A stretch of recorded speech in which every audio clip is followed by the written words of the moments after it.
Eh bien, chers frères et sœurs, chers amis visiteurs, bien le bonjour à vous. Nous sommes heureux de vous retrouver pour ce temps de célébration, de culte de notre Dieu. Nous voulons, en tout temps, en toutes circonstances, lui donner la gloire qui lui est due. Nous allons prier et, dans un instant, donc, élever nos voix vers lui par nos chants pour le remercier. Prions. Seigneur, merci pour cette occasion nouvelle de te célébrer, de te louer, de te bénir. Nous prions que, en cet instant, nos cœurs, Seigneur, puissent s'unir au tien. Toi qui as voulu de toute éternité être en communion avec nous et nous aider à te connaître, parce que te connaître, c'est la vie. Nous prions qu'aujourd'hui encore, cette vie rejaillisse en nous pour mieux t'élever et pour que nous puissions, Seigneur, être bénis, quelles que soient les circonstances, parce que nous regardons à toi et non pas aux problèmes. Nous te louons et nous te remercions déjà dans le nom précieux de Jésus. Amen. Amen. Eh bien, nous sommes là une nouvelle fois pour célébrer notre Dieu, pour dire qu'il est glorieux. Et il y a quelqu'un qui nous a précédé, l'un de nos grands frères dans la foi, qui déclare que dans toutes les circonstances, quoi que nous fassions, nous devons tout faire pour sa gloire. Et il se trouvait lui-même dans des circonstances difficiles. Il était en relation avec une église qu'il avait implantée, dans une communauté à qui il avait enseigné l'évangile, et les choses n'allaient pas bien, les relations étaient un peu distendues. Lui-même, il avait expérimenté beaucoup de difficultés dans sa vie, mais pourtant, il nous dit, quelles que soient les circonstances, eh bien, nous devons tout faire pour que Dieu soit glorifié. Et l'un des moyens, donc, de glorifier vraiment le Seigneur et de le louer, et justement, c'est ce que nous allons faire tout de suite. Nous allons célébrer notre Dieu. Nous allons déclarer sa gloire, nous allons dire que, quelles que soient les circonstances, nous voulons l'élever, nous voulons l'adorer. Nous allons chanter ensemble « Quand le vol de la tempête ».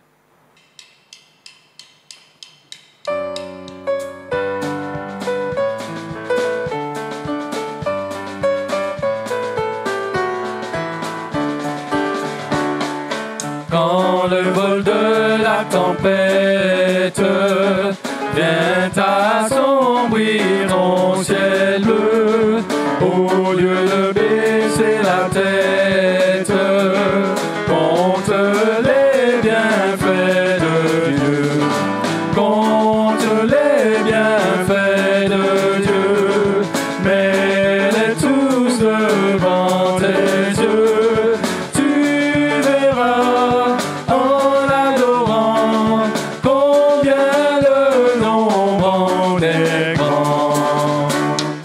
Quand sur la route glissante tu chancelles sous ta croix, pense à cette main puissante qui t'a béni tant de fois. Compte les bienfaits de Dieu, mets-les tous devant tes yeux, tu verras en l'adorant combien le nombre en est grand.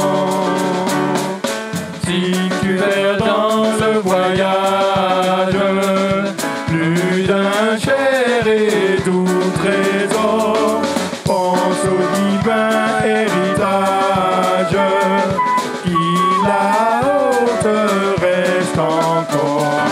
Compte les bienfaits de Dieu, mets-les tous devant tes yeux, tu verras en l'adorant combien le nombre en est grand. Bénis donc, bénis sans cesse ce Père qui chaque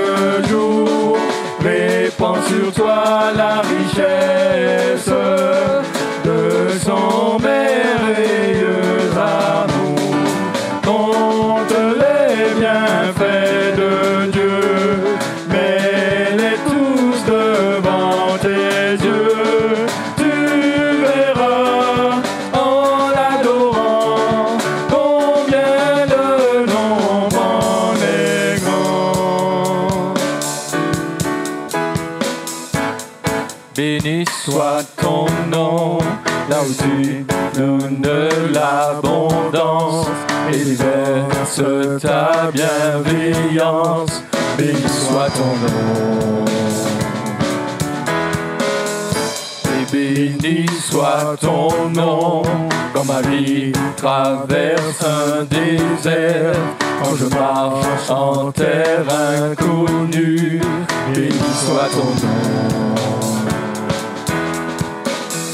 Tes bienfaits font naître en moi des chants de louange. Et même au cœur de la nuit, Seigneur, je dirai, béni soit le nom du Seigneur, béni soit ton nom, béni soit le nom du Seigneur, béni soit ton nom glorieux.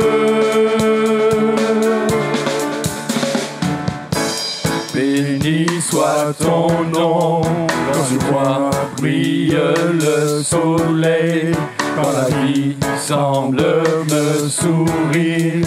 Béni soit ton nom.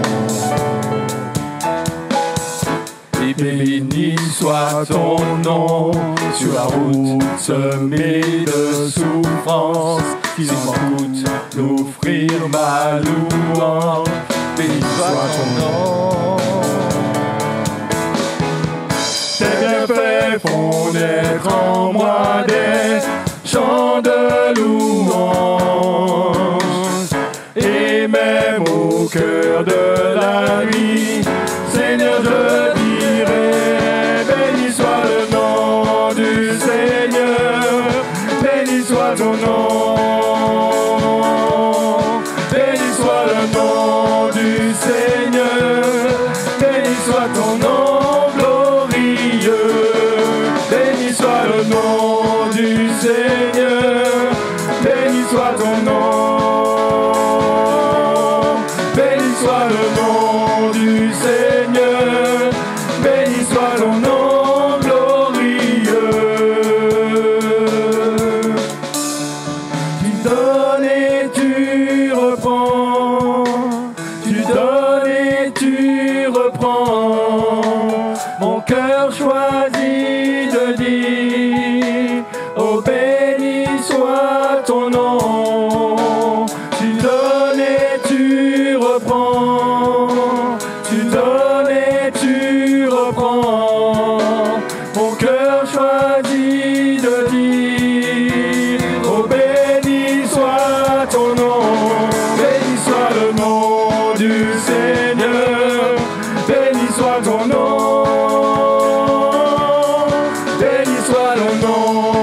Seigneur, béni soit ton nom glorieux. Béni soit le nom du Seigneur, béni soit ton nom. Béni soit le nom du Seigneur, béni soit ton nom glorieux.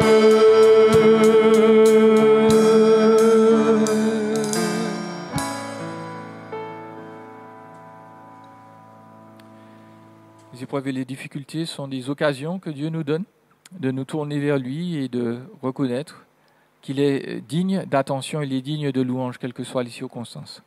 Job nous a montré le chemin dans l'Ancien Testament, il a tout perdu, mais il a quand même voulu dire à Dieu qu'il voulait bénir son nom, il a voulu quand même exprimer son amour à son Seigneur.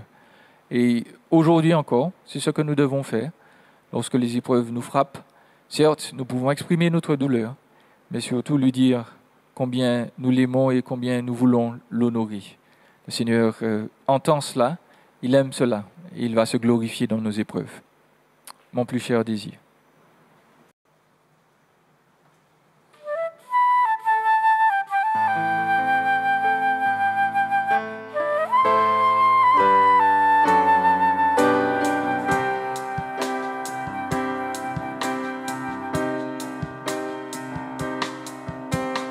Mon plus cher désir, c'est t'honorer.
Fin de mes jours,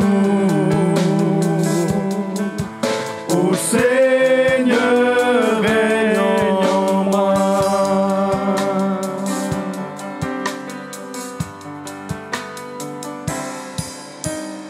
Mon plus cher désir, c'est tout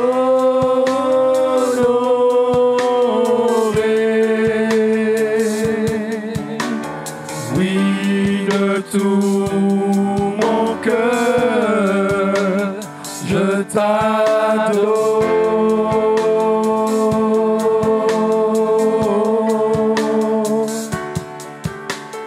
Tout ce qui est en moi te glorifie.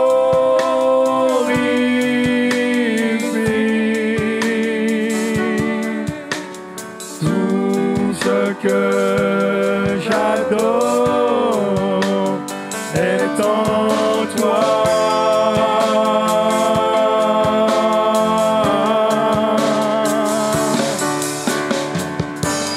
Je te donne mon cœur, je te donne mon âme, et je vis pour toi seul chaque instant de ma vie, jusqu'à la fin de mes jours. Ô Seigneur, règne en moi. Je te donne mon cœur, je te donne mon âme, et je vis pour toi seul chaque instant de ma vie, jusqu'à la fin de mes jours. Ô Seigneur, règne en moi. Seigneur, règne en moi. Ô Seigneur, règne en moi. Ô Seigneur, règne en moi.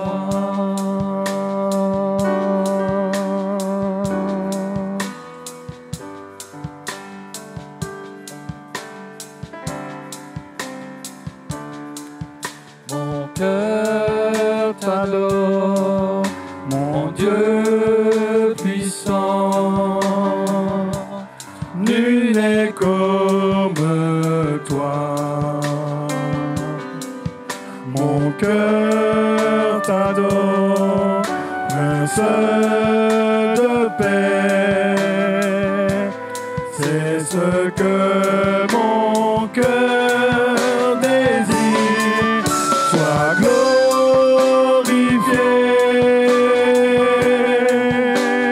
car tu es ma sainteté.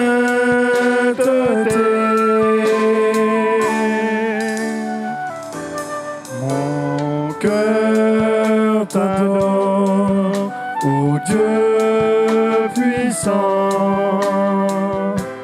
Nul n'est comme toi.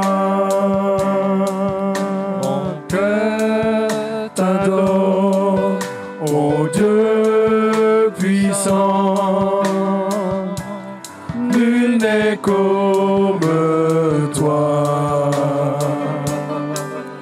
Mon cœur t'adore, Prince de paix. C'est ce que mon cœur désire. Sois glorifié, car tu es ma sainteté.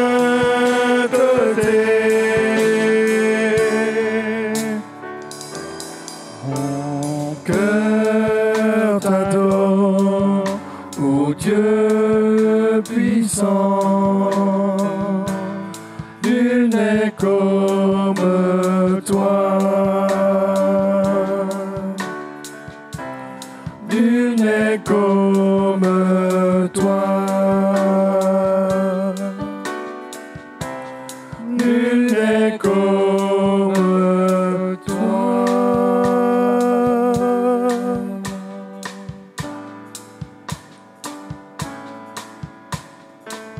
Je viens dans ta Présence, Seigneur de l'univers,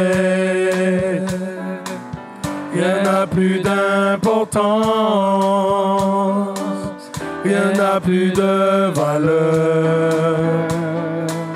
Je viens chercher ton cœur, trouver ta volonté,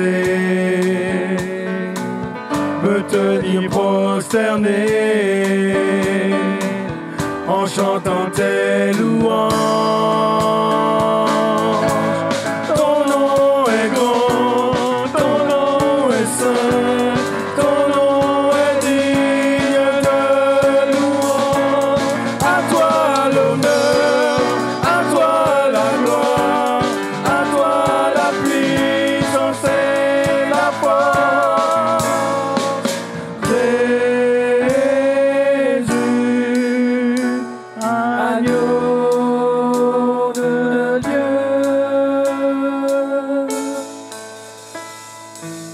je viens dans ta présence, déposer mes fardeaux, tout ce qui me retient de m'approcher de toi. Tu es mon bouclier, mon abri, mon seul bien. Vers toi, Seigneur, mon Dieu, je viens lever les mains.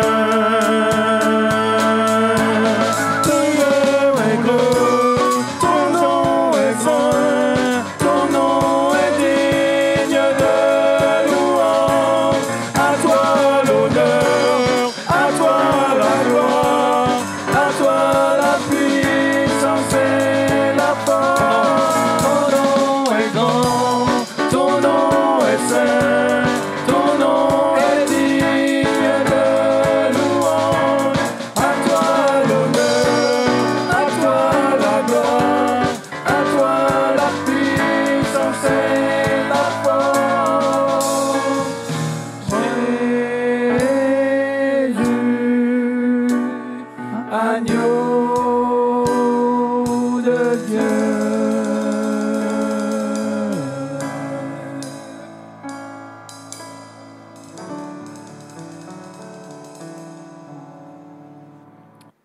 Amen. Prions. Nous voulons te bénir et te louer, ô Seigneur, quelles que soient les circonstances. Nous voulons te dire effectivement que tu es digne d'adoration, digne de louange, et nous croyons que quel que soit, Seigneur, ce par quoi nous passons, tu vas y apporter une solution et tu vas nous permettre, ô Dieu, de nous réjouir en toi continuellement, quelles que soient nos circonstances. Nous te bénissons, te remercions dans le nom précieux de Jésus. Amen.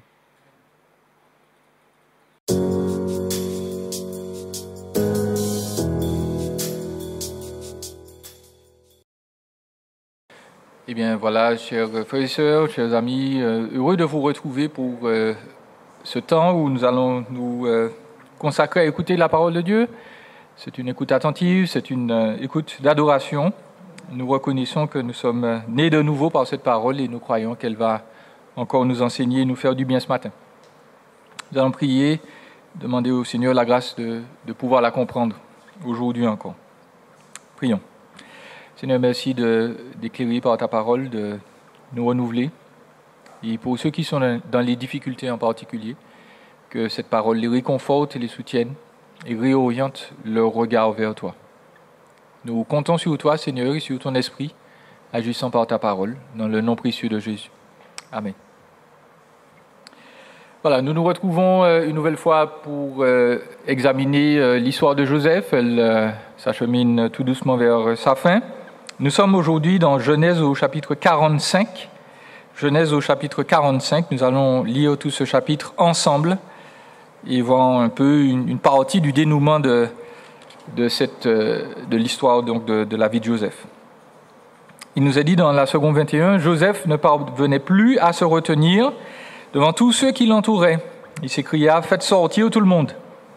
Si bien qu'il ne resta plus personne avec lui quand il se fit reconnaître par ses frères. Il se mit à sangloter. Les Égyptiens l'entendirent et la nouvelle parvint à l'entourage du Pharaon.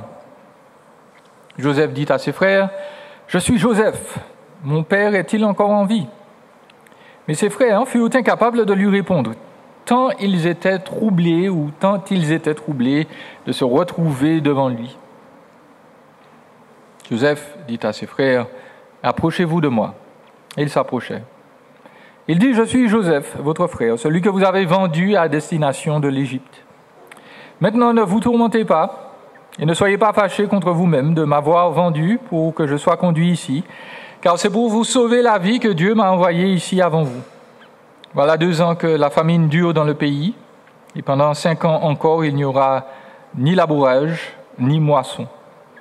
Dieu m'a envoyé ici avant vous pour vous permettre de subsister dans le pays, et pour vous faire vivre en vous accordant une grande délivrance. Ce n'est donc pas vous qui m'avez envoyé ici, c'est Dieu. Il m'a établi père du Pharaon, seigneur de toute sa maison et gouverneur de toute l'Égypte. Dépêchez-vous de remonter vers mon père pour lui annoncer. Voici ce qu'a dit ton fils Joseph. Dieu m'a établi seigneur de toute l'Égypte. Descends vers moi sans tarder. Tu habiteras dans la région de Goshen et tu seras près de moi avec tes enfants et petits-enfants, tes brebis et tes bœufs, ainsi que tout ce qui est à toi. Là, je te nourrirai, car il y aura encore 5 années de famine. Ainsi, tu ne seras pas réduit à la misère, ni toi, ni ta famille, ni tout ce qui t'appartient. Vous voyez de vos yeux, et mon frère Benjamin le voit de ses yeux, que c'est moi-même qui vous parle. Racontez à mon père toute la gloire dont je jouis en Égypte et tout ce que vous avez vu, et dépêchez-vous de faire descendre mon père ici. » Puis il se jeta au cou de son frère Benjamin et pleura. Benjamin pleura aussi à son cou. Joseph embrassa tous ses frères en pleurant, après quoi ses frères discutèrent avec lui. Le bruit circula au palais du Pharaon que les frères de Joseph étaient arrivés. Et cette nouvelle plut au Pharaon et à ses serviteurs.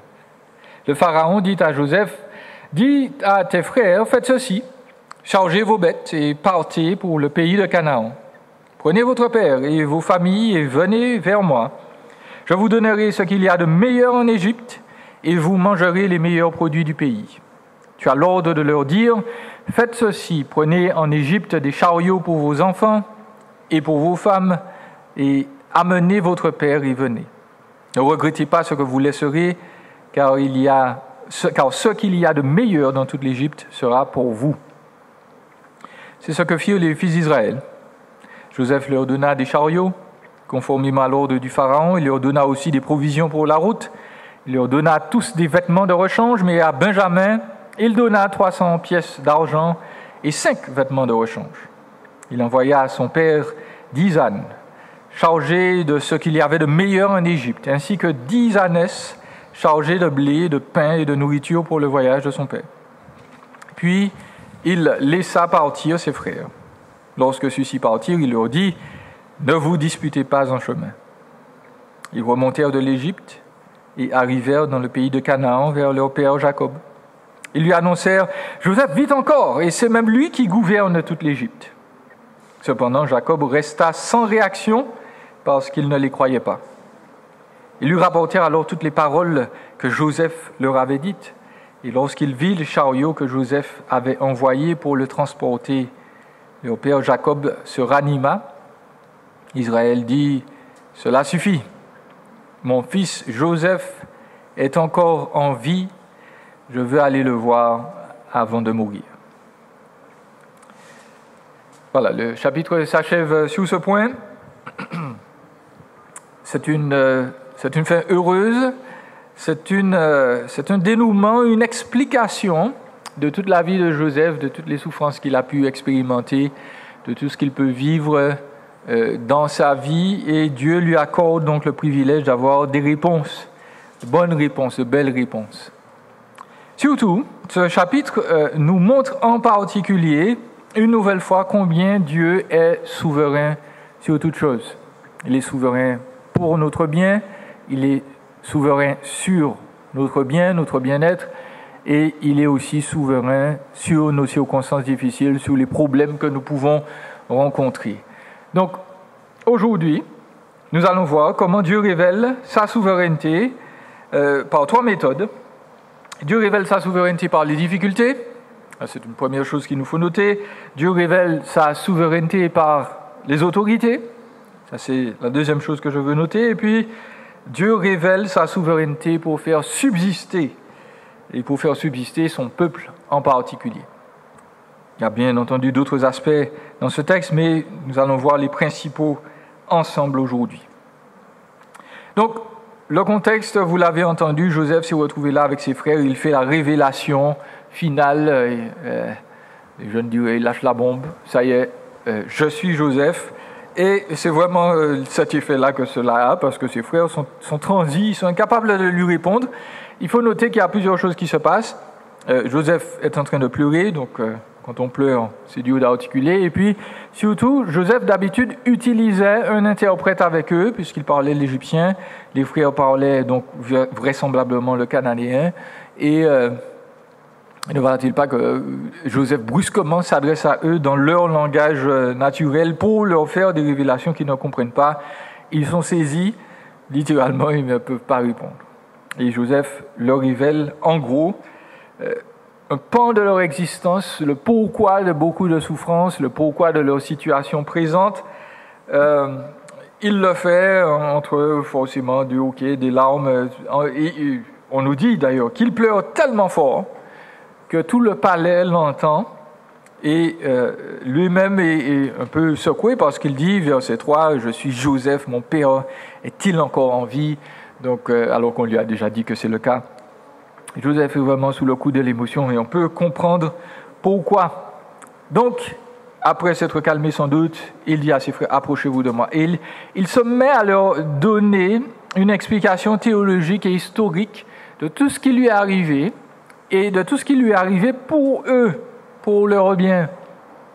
Et Dieu, donc, est au centre de cette explication parce qu'il leur dit, et c'est quelque chose d'assez frappant au verset 5, « Maintenant ne vous tourmentez pas et ne soyez pas fâchés contre vous-même de m'avoir vendu pour que je sois conduit ici. » De la même manière que Judas a pris responsabilité pour ses frères, il s'est humilié devant Joseph, il est prêt à payer pour eux, eh bien Joseph explique que lui aussi, il a compris que tout ce qui lui est arrivé, précisément, c'était pour l'aider, entre guillemets, ça a été le sacrifice qui va les sauver, qui les sauve déjà, puisqu'il révèle au verset 6 que la famine va durer encore 5 ans dans le pays d'Égypte, dans toute la région, et surtout, il leur dit, écoutez, vous m'avez vendu, mais consolez-vous de la chose. Vous avez très mal fait, vous n'auriez jamais dû le faire, mais vous pouvez être consolés. Ne soyez pas fâchés, ne vous tourmentez pas, ne vous torturez pas.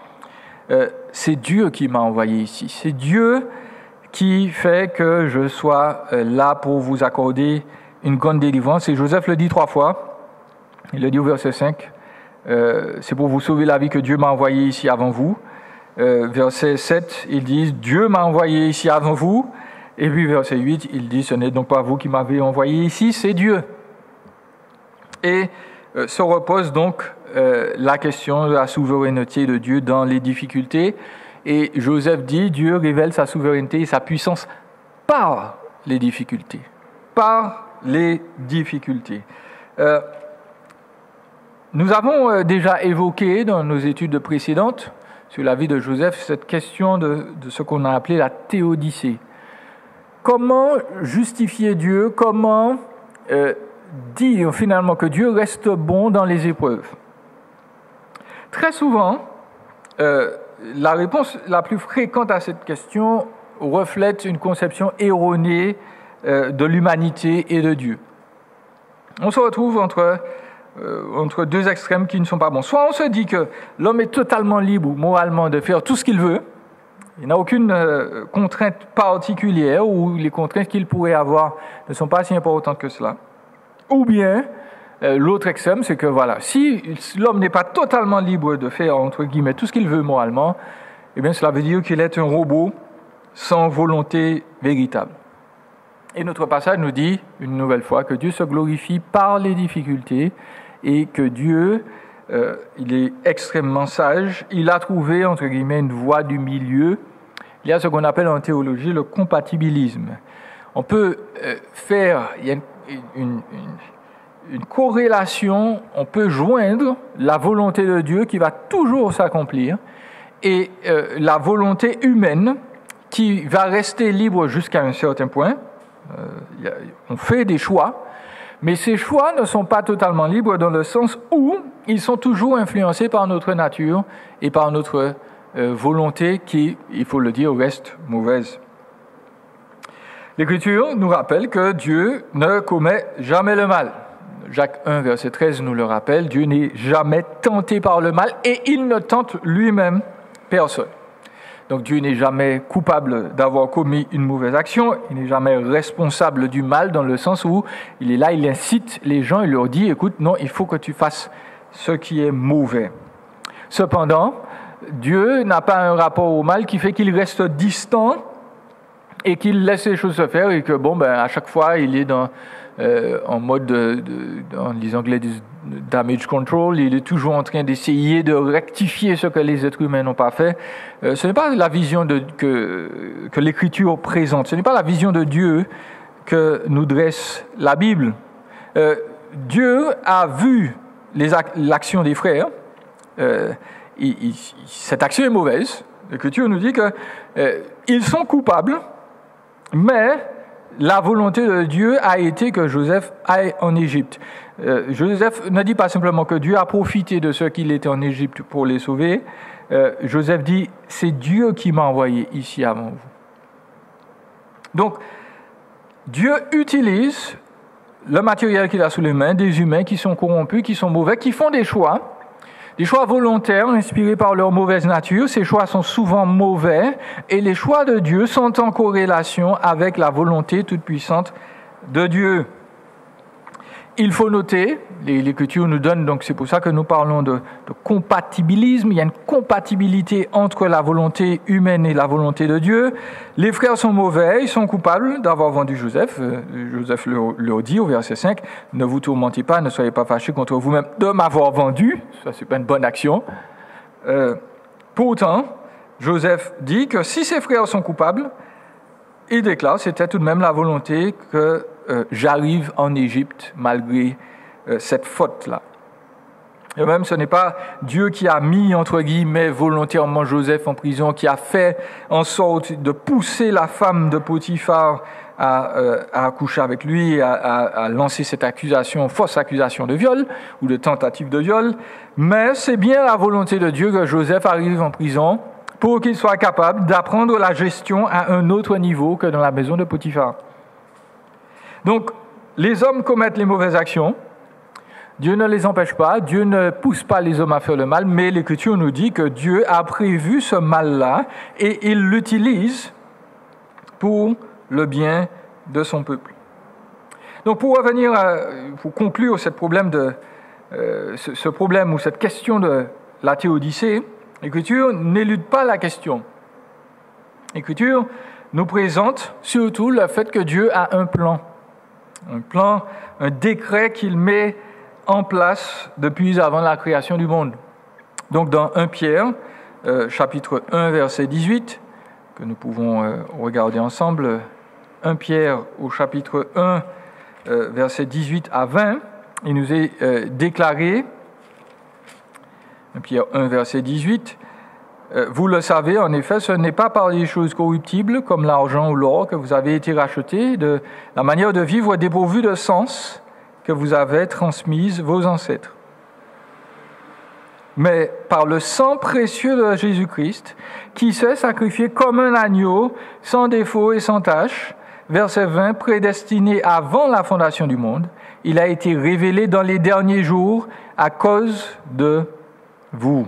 Par lui, vous croyez en Dieu, qu'il a ressuscité et lui a donné la gloire, de sorte que votre foi et votre espérance reposent sur Dieu. Donc l'Écriture nous dit que vous avez été sauvés par le sacrifice de Jésus, ça tout le monde le sait, mais Jésus a été un agneau qui est prédestiné avant la fondation du monde. Donc il y a cette idée que Dieu a un plan, que ce plan s'accomplira quoi qu'il en soit, mais que les hommes ne sont pas de simples machines qui sont là en train d'appuyer, enfin de faire des actions parce que Dieu appuie sur un bouton dans le ciel. Ils choisissent délibérément, surtout, de faire ce qui est mauvais, et Dieu est au courant de ces choses-là, non pas seulement parce qu'il les voit, entre guillemets, de loin, mais parce qu'il les a prévues, décidées dans son plan. Dans Actes au chapitre 2, versets 22 et 23, l'apôtre Pierre déclare dans Actes 2, 22 et 23, « Israélites, écoutez ces paroles, Dieu vous a désigné Jésus de Nazareth en accomplissant par lui au milieu de vous des miracles, des prodiges et des signes, comme vous le savez vous-même. Cet homme vous a été livré suivant le projet défini et la préscience de Dieu. Vous l'avez fait mourir sur une croix par l'intermédiaire d'hommes impies. » Donc, dans l'esprit de l'apôtre, la mort de Jésus est toujours mauvaise, parce qu'il va dire, vous pouvez relire dans ce discours des Actes, vous avez crucifié le Messie, vous êtes coupable, mais Pierre dit que cela s'est produit suivant le projet défini et la préscience de Dieu. Donc, le plan de Dieu, je le répète, ne dépend pas d'une vision à l'avance de nos décisions. Dieu n'est pas un médium. Dieu connaît l'avenir parce qu'il le décide.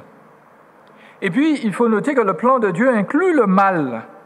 Dieu a prévu de mauvaises actions dans son plan. Il prévoit de ne pas secourir Adam et Ève pendant leur test dans le jardin d'Éden. Il prévoit la haine des frères de Joseph et la vente qui va se poursuivre. Dieu prévoit chaque guerre, chaque conflit, chaque décès est décidé par lui et il sait qui est sauvé ou pas parce que là aussi, il a fait le choix de la grâce. C'est ce que nous dit l'Écriture. Donc, il nous faut noter, surtout pour finir, que le choix de Dieu n'est pas capricieux ou injuste. Parce que Dieu s'est inclus dans ce choix. Tous les passages que je vous ai cités là disent bien que la Trinité, donc la personne de Dieu ou les personnes de Dieu, Père, Fils, Saint-Esprit, n'ont pas simplement décidé des choses pour les humains et puis ils ont dit, ben voilà, Jésus-Christ est venu, il descend, il vient parler à l'humanité, il vient s'impliquer dans ses souffrances. Donc, le choix de Dieu n'est pas simplement capricieux, ce n'est pas un choix qui vise à dire aux êtres humains, bon ben voilà, je suis Dieu, vous n'avez rien à dire là-dedans. Dieu vient lui-même et il retrousse ses manches, pour ainsi dire, et il plonge littéralement dans la gadoue, dans la boue humaine. Il s'en revêt même pour payer le prix le plus élevé pour les péchés de millions afin de leur donner accès au royaume. Donc, tout ce qui arrive fait partie du plan divin. Il n'y a pas de place pour le hasard, il n'y a pas de place pour les extraterrestres, il n'y a pas de place pour une puissance autre que Dieu dans la création, ou hors de la création d'ailleurs, pour diriger les choses. Dieu est le seul Dieu tout-puissant. J'espère que vous réalisez que ceci est extrêmement réconfortant. Parce que précisément, si Dieu s'est inclus dans ce plan, nous savons qu'il ne va jamais rien faire simplement au détriment de l'humanité. Les enfants de Dieu peuvent être tranquilles parce que Dieu n'a jamais fait et ne fera jamais quelque chose de mal ou d'injuste. Et cela donc doit nous réconforter, cela doit nous réapprendre perpétuellement, journellement, que nous pouvons compter sur lui. Et cela doit nous pousser à nous émerveiller concernant la grâce. Parce que la grâce, nous devons le rappeler, c'est une faveur. C'est une faveur imméritée. Dieu n'a pas vu bon de nous choisir, de nous amener dans la vie éternelle parce que nous étions meilleurs que les autres. Parce que les autres étaient plus mauvais que nous. Parce qu'il a vu que nous serions plus efficaces plus tard. L'Écriture nous dit que Dieu nous a fait grâce parce qu'il nous a fait grâce, parce qu'il est amour, parce qu'il est compassion. Il nous a inclus dans ce plan-là. Donc le salut, la joie, la paix éternelle ne sont pas des dus, ce sont des cadeaux que Dieu fait, et Dieu ne fait pas des cadeaux, ou ces cadeaux-là, à tout le monde. Et donc, dans cette question de la théodicée, nous ne devons pas oublier que Dieu veille à préserver son peuple, à lui faire du bien, même lorsque, et surtout en utilisant souvent les circonstances difficiles pour que son peuple soit réconforté, soit béni.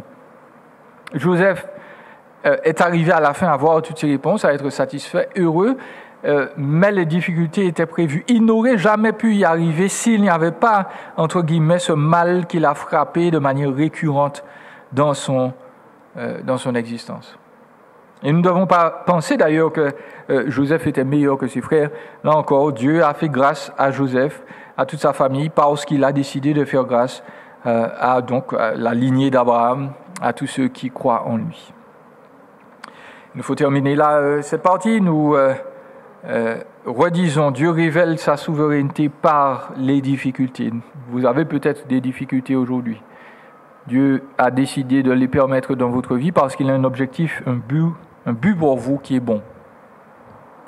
Deuxièmement, il nous faut réfléchir au fait que Dieu révèle sa souveraineté par les autorités. Par les autorités, dans notre texte, nous en avions déjà brièvement parlé. Nous soulignons que Joseph s'est retrouvé en Égypte. Le texte biblique nous dit qu'il était en Égypte 430 ans avant l'Exode. Nous supposons que, là encore, l'Exode s'est produit environ 400 ans avant la venue de Salomon sur le trône. L'Exode, donc, est daté... Salomon est venu sur le trône en 966 environ, avant Jésus-Christ. L'Exode date d'environ 1500, 1540, quelque chose. Et puis... ou 1440 ou 1450 environ. Si nous comptons encore 400 ans plus tôt, nous sommes dans les années 1800 avant Jésus-Christ, nous sommes au 18e siècle avant Jésus-Christ. Le pharaon de l'époque s'appelle Sésostris, donc les exégètes hésitent, peut-être que Joseph s'est retrouvé là dans une période où certains étrangers étaient sur le trône et pas des pharaons, ou bien, on suppose que là, c'est plutôt un pharaon vraiment égyptien qui régnait. Peut-être qu'il s'agit de Sésostris numéro 3. On ne sait pas exactement, mais nous savons que c'est dans cette période-là. Et il faut le noter, la réaction de Pharaon lorsqu'il entend cette histoire, donc vous avez lu tout à l'heure ou entendu que le Pharaon s'est réjoui de la chose, que la famille de Joseph débarque, etc. Pour nous, c'est une évidence. C'est très gentil, on aime bien Joseph, donc on aime bien sa famille. J'ai envie de vous dire que, une nouvelle fois, ce n'est pas forcément le cas. Parce que, Joseph va l'expliquer plus tard, les frères de Joseph sont quasiment tous bergers. C'est une occupation que les Égyptiens détestent. Ils sortent dans le Zézou. Le pharaon et sa cour n'étaient dans aucune obligation non seulement de les accueillir, mais en plus d'être réjouis de leur venue. Or, nous voyons que c'est le contraire qui se produit, parce que forcément Dieu a disposé le cœur de Pharaon favorablement envers Joseph, et donc au verset 16, cette nouvelle a plu au Pharaon et à ses serviteurs. Parce que Dieu donc est un Dieu de compassion, un Dieu de grâce. Il rend favorable même les personnes qui pourraient ne pas l'être en notre faveur. Et nous devons donc réinsister, Dieu est souverain sur toutes choses, il est souverain sur les petits détails. L'Écriture nous dit qu'il sait le nombre de cheveux que nous avons sur la tête, il sait quand un moineau tombe par terre et décède. L'Écriture nous dit que Dieu est au contrôle aussi de tout l'univers, des plus grandes planètes, galaxies, systèmes solaires. Il est Dieu, il contrôle toutes choses et forcément il contrôle aussi les autorités, les gouvernements. Tout cela ont été établis par sa grâce et Dieu sait donc ce qu'il fait. Il n'y a pas d'autorité supérieure à la sienne. Et l'attitude de Pharaon donc démontre que Dieu peut disposer favorablement à notre égard des personnes qui nous sont totalement inconnues ou parfois totalement hostiles. Il n'y a personne qui soit capable de maîtriser Dieu et de dire non, je veux faire des choses que Dieu n'est pas capable de contrôler. Il n'y a pas d'autorité supérieure à l'autorité divine dans l'univers. Ajoutons à cela que non seulement Dieu contrôle les plus grandes autorités, mais il contrôle les choses alors que nous ne nous en rendons pas compte. Le salut que Dieu a pourvu et la survie qu'il donne à la famille de Joseph, eh bien, ce sont des épisodes qui arrivent alors qu'il ne s'en doutait pas. Les frères de Joseph sont tous dans la désolation à cause de leur attitude envers Joseph. Quand ils sont séparés de lui, ils sont là en Canaan, ils subissent la dureté de leur père. Ils sont là, ils ne savent pas que Dieu est en train de faire quelque chose pour les sauver. Et de la même manière, le contrôle de Dieu sur les circonstances, sur les humains, se fait d'une manière inconnue de nous. Nous pouvons nous trouver dans des circonstances difficiles, se dire, je ne comprends pas qu'est-ce que je fais là, Seigneur, j'ai prié, je ne comprends pas. Oui, mais Dieu agit. Dieu agit alors que les frères souffrent. Dieu agit alors que Joseph se pose des tas de questions. Même dans nos désobéissances, Dieu pourvoit quand même pour nous. Et nous devons nous rappeler donc que ce n'est pas parce que nous ne voyons rien que Dieu n'agit pas. Il prépare la délivrance pour ceux qui l'aiment. Voilà, nous terminons sur cette dernière partie. Dieu révèle sa gloire pour faire revivre son peuple. Les frères de Joseph sont partis avec la bénédiction et les cadeaux de Pharaon. Ils arrivent chez eux et l'Écriture nous précise au verset 26 que les frères de Joseph précisent à leur père, Joseph est encore vivant. Et Jacob ne les croit tout simplement pas. Il reste sans réaction. Et il y a quelque chose qui se produit. Au verset 27, l'Écriture nous dit, il se ranime littéralement, il vit, il revit. L'expression est importante parce que l'Écriture nous dit en gros que Jacob, non seulement il ne croit pas ses enfants, il est dur envers eux, mais visiblement, émotionnellement, il est mort à l'intérieur. Et en lui, quelque chose qui s'est brisé, qui s'est cassé. Jacob était une coquille vide qui s'accrochait au passé, à ses expériences, à ses préférences. Et Dieu lui dit, écoute, il est temps d'arrêter de te morfondre, il est temps d'arrêter ses préférences, il est temps de réaliser que voilà, tu as d'autres enfants, tu as un futur que je t'ai promis. Et Jacob a repris vie, il a vécu ou revécu. Et là, c'est une leçon pour beaucoup qui souffrent, sans doute. Et que Dieu nous dit que tout comme Jacob, nous pouvons revivre. Que Dieu a prévu des solutions à nos crises qui vont faire que les souffrances que nous expérimentons depuis longtemps, le triste état dans lequel nous sommes depuis peut-être des années, eh bien, Dieu y apportera un pansement, une guérison. Est-ce que vous êtes mort à l'intérieur? Est-ce que vous avez laissé la souffrance vous déchirer, vous vider de toute espérance? L'Écriture nous dit, Dieu peut vous faire revivre.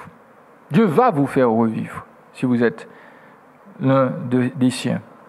Et je sais qu'il est facile pour ceux qui n'ont pas vraiment beaucoup souffert de parler, de donner des conseils. Mais voilà, laissons Joseph nous parler. Laissons ceux qui ont souffert avant nous et qui ont toujours eu confiance en Dieu nous instruire. Joseph a été haï puis vendu par ses frères. Il a été réduit en esclavage. Il a été accusé de viol, injustement. Il a été oublié en prison pendant au moins 2 ans. Pourtant, à cause de sa souffrance, il est précisément le seul dans cette histoire qui voit, qui est vraiment vivant. Parce que Dieu est avec lui, parce qu'il a appris à compter sur Dieu, parce qu'il n'a jamais abandonné finalement l'idée que Dieu était là et que Dieu était digne de confiance. Même dans les pires difficultés, sa foi a tenu bon. Il n'a pas trahi son Dieu, il n'a pas couché avec sa maîtresse, il n'est pas devenu aigri en prison et il n'est pas mort à l'intérieur. Parce qu'il a conçu que Dieu est avec lui et que Dieu ne l'a pas lâché. Alors écoutez, Joseph vous parle ce matin. Vous pensez que vous êtes mort sans possibilité de résurrection. Jésus vous dit, ou Joseph vous dit, non, il est possible de vivre véritablement, de revivre parce que Dieu est avec ceux qui ont compris ce que lui, il a fait pour eux sur la croix. La souffrance de Jacob l'a rendu calleux, insensible face à la responsabilité d'aimer ses enfants. Mais voilà, Dieu l'a ressuscité. Dieu lui a donné vie, une vie intérieure, une vie émotionnelle. Dieu lui a fait grâce. Cela a pris du temps, mais cela est arrivé. Donc, Dieu agit toujours pour le bien de son peuple. Dieu manifeste sa souveraineté sur tous les aspects de nos vies, sur les aspects positifs, et puis il le fait aussi dans les difficultés, par les difficultés. Dieu domine sur les autorités, quelles qu'elles soient, dans le monde. Dieu accomplit sa volonté par elles. Et puis Dieu est souverain pour nous faire vivre, pour nous faire revivre, quelles que soient nos circonstances difficiles. Peut-être que ces temps-là sont difficiles avec le confinement, déconfinement, il y a toujours un peu d'anxiété, il y a toujours un peu de questionnement face à l'avenir. Peut-être que certains d'entre vous, vous êtes dans une situation difficile professionnellement, financièrement. L'histoire de Joseph nous rappelle que Dieu fait toutes choses pour sa gloire, oui, pour sa souveraineté, mais pour le bien de ses enfants. Dieu a pourvu lui-même pour que Joseph ne soit pas abandonné, pour que sa famille ne soit pas abandonnée, pour que ceux qui croient en lui tiennent bon. Dieu est capable de ressusciter les espérances mortes et enterrées. Ça, Dieu le fait pour tous ceux qui placent leur confiance en lui. De la même manière que Joseph a été donc ce bouc émissaire, entre guillemets, qui a subi la colère de ses frères, qui est allé en Égypte pour les sauver. De la même manière, tous ceux qui croient en Jésus-Christ, le bouc émissaire, celui qui porte nos péchés devant Dieu, celui qui souffre pour eux, eh bien Jésus a souffert pour que son peuple vive. Et cela est c'est arrivé selon le plan divin. Nous voulons vous exhorter à reprendre confiance en Dieu si vous êtes son enfant. Il est capable donc de nous faire revivre. Et si vous n'êtes pas encore sauvé, nous vous supplions de regarder à Christ. Il est celui qui s'est sacrifié pour nous, pour que nous ne soyons pas condamnés devant Dieu. Et c'est son sacrifice seul qui nous donne la paix avec le Père. Voilà, que le Seigneur nous encourage et nous fortifie. Nous allons ensemble terminer par un mot de prière. Seigneur, nous voulons te bénir et te remercier. Tu contrôles toutes choses. Tu contrôles toutes choses pour notre bien. Tu contrôles toutes choses pour que l'on sache que malgré les circonstances difficiles, malgré les éléments pénibles, malgré même la mort, eh bien toi, tu es un Dieu de vie, tu es un Dieu de résurrection, tu es un Dieu de compassion, tu es un Dieu de bénédiction, tu es un Dieu qui aime faire grâce. Alors Seigneur, que ta grâce nous anime, nous soutienne et nous aide, Seigneur, à compter sur toi même lorsque les choses sont difficiles et que tu puisses montrer une nouvelle fois ta toute-puissance à ton peuple, pour que là où son espoir est mort, tu puisses le faire revivre et que tu puisses une nouvelle fois nous aider à nous réjouir en toi. Nous comptons sur ta bonté et sur ta fidélité et nous te remercions déjà dans la personne et le nom de Jésus ton Fils. Amen.